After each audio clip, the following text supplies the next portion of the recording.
Welcome. Today I'm going to start a two-part series on the symbolism of spiritual objects and what the heck it all means. It's not just woo-woo stuff. It has deep meaning, and there are reasons why yogis like myself use these in our practice and daily life for that matter. So, where do I begin? I'm going to do half of these today and half tomorrow so it's not overwhelming. Let me start with the Om symbol. So when I started my yoga teacher training, we had a journal each day and we would turn it into our guru, our yoga teacher, and she would make little notes, excellent, and she'd put this symbol.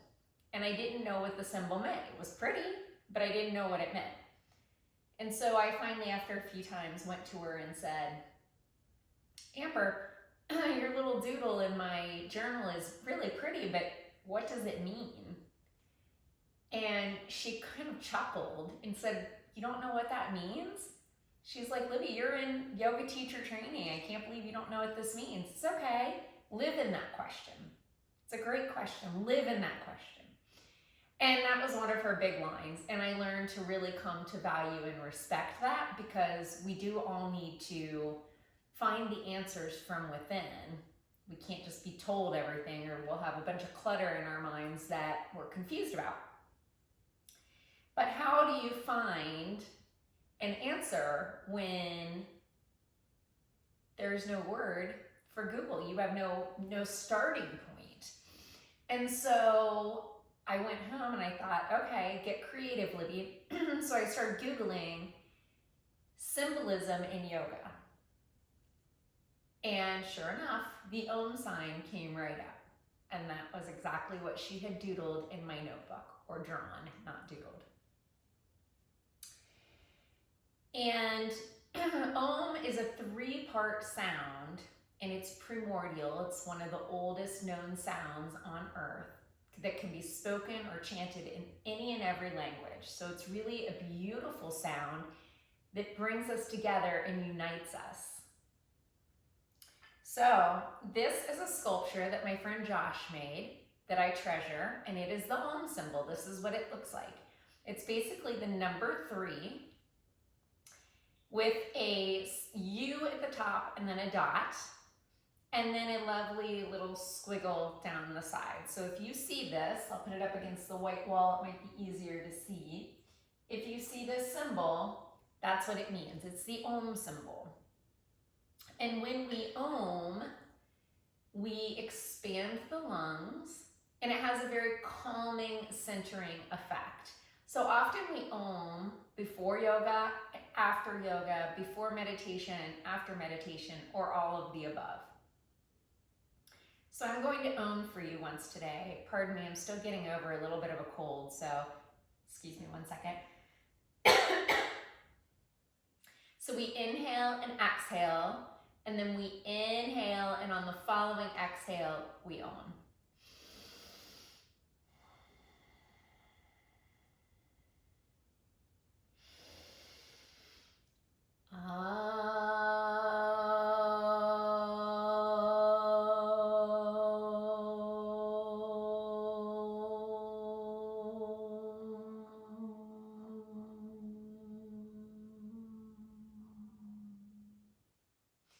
And you just allow the breath to flow until you're out of breath. And so each time you Om, you expand the lungs a little bit more, and you learn to take deeper and deeper breaths.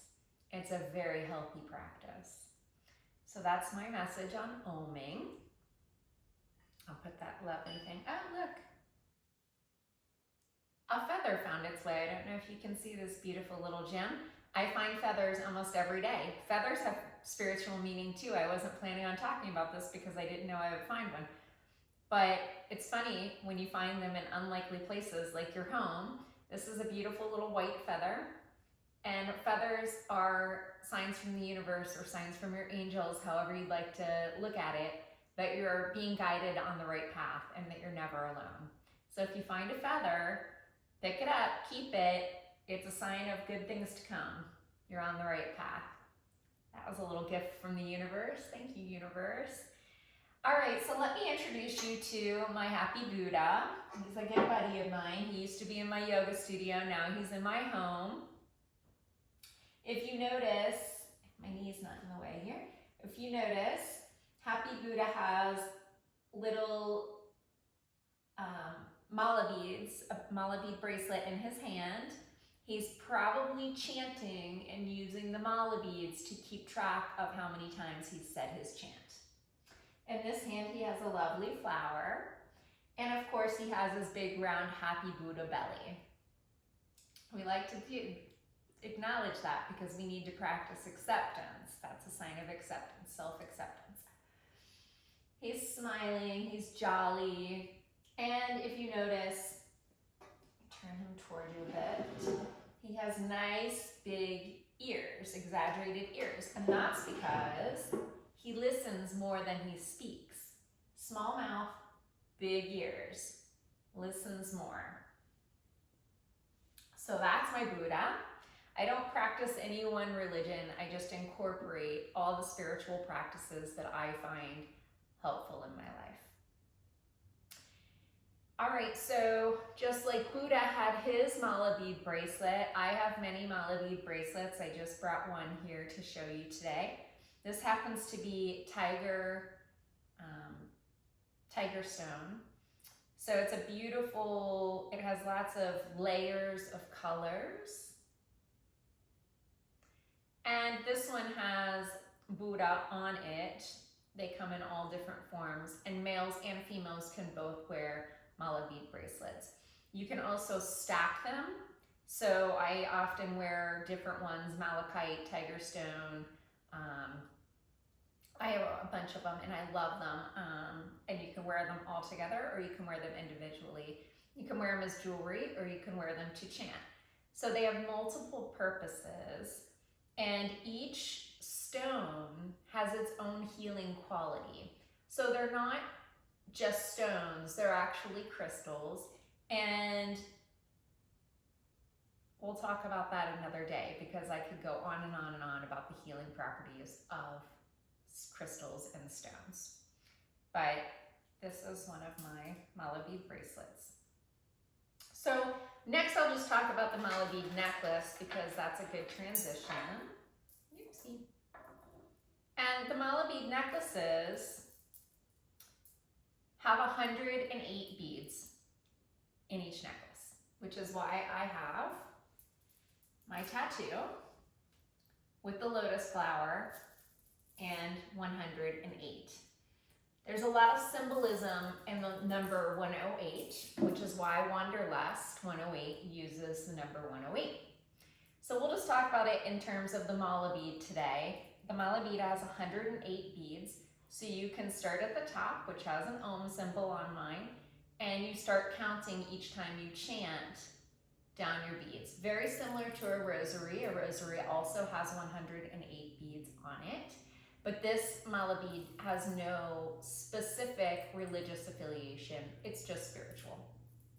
Some mala beads have tassels at the end and others do not, so it's just a personal preference. This one was a gift from the company to me, and I love it. It's amethyst, and the healing properties of amethyst are very good for migraines and other things, but migraines I suffer from, so this one's very special to me.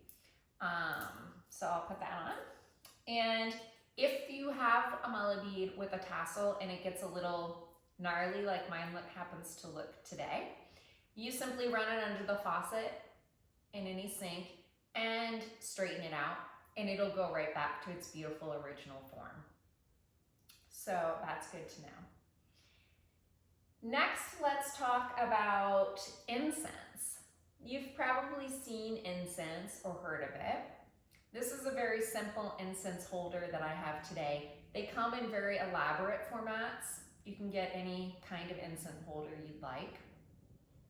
It simply holds the incense as it burns because this will all kind of flake off and then land in here so as not to create a mess on tabletops. So what you want to do is simply light the end of your incense until it looks red at the very peak, and then blow it out. And it will continue to burn until the end of its stick, safely. It's very safe to use. And the smoke gives this beautiful little loft of smoke throughout your space. And it has a beautiful smell, and it's said to connect you to the higher spiritual realms. It's also said to clear bad energy and elevate your spirits higher. Incense comes in all different scents, so you can play with it and decide what you like best. It's very easily found online, and it's not very expensive. It comes in a box with many, many sticks in each box. This is Nag Champa. I happen to like this one the best. It's from India, and it's just a real authentic, nice scent. It's usually appealing to most people. So I like this one. And this one's also good for bringing out truthfulness. So look at this nice, neat little bundle. This is sage. Burning sage helps eliminate bad energy, negative energy. So you do the same thing as the incense. You just light the tip of it and then blow it out. And you can burn this many, many times. A piece of sage like this will last, it would last me months. I don't burn it often. I use it when I'm feeling either a really dark mood within myself, or if somebody's been in my space that was in a really bad mood or just brought negative energy in, then I'll go in and I'll burn it. And often I'll burn it around myself first and clear my energy up and down my whole body. And then I'll walk around my home and I'll clear the energy in my home. And then once it's finished its burn, it'll just stop. You can see on the tip of this one, it doesn't burn very far or very fast, but it's very effective and very nice. I will say I've heard people say that it smells like marijuana. So just be aware, you know, it doesn't matter what your affiliation is, whether you like marijuana or you don't like marijuana, this will smell like marijuana. So just beware if people are entering your home, it might have a slight marijuana-ish smell, but it's not, it's sage. So the last thing I want to talk about today is Palo Santo. Palo Santo comes from the dry regions of the rainforest. So Brazil is a great example. And it's a sacred wood. It's not allowed to be cut down. So they only get Palo Santo when a tree falls, like that. And it smells incredible, even when it's not lit. I'm having a hard time describing it. It's sort of a cedary smell, but it has a little sweetness to it. And you light it the same way. Again, you just light the tip, blow it out almost immediately, and then the smoke and the essence fills the room. It creates a higher vibration, clears negative energy, creates a bond to a higher realm, opens the portals to the fifth dimension, and really just creates a real calming energy. So it's great to light it before yoga or meditation practice at home. And it's just real, it just even feels good just to hold it in your hands. So you can find these in spiritual shops. You can find it online. It's Palo Santo. So that concludes my tips today on spiritual symbolism. Tomorrow, I'm going to talk to you about my very special crystal, selenite. This is a very large selenite crystal. I consider it my piece of art, and I will love to talk more about that tomorrow, as well as a couple other very special crystals that I have and their healing properties. I'm also going to introduce you to my singing bowl and why we use singing bowls for healing properties. So thank you so much for being with me. If you haven't yet subscribed, please hit that subscribe button and comment. Tell me what you think. Tell me if you were familiar with any of these, if you use them in your daily practice, and what you are interested in learning more about. You are absolutely amazing. Thank you so much for being who you are.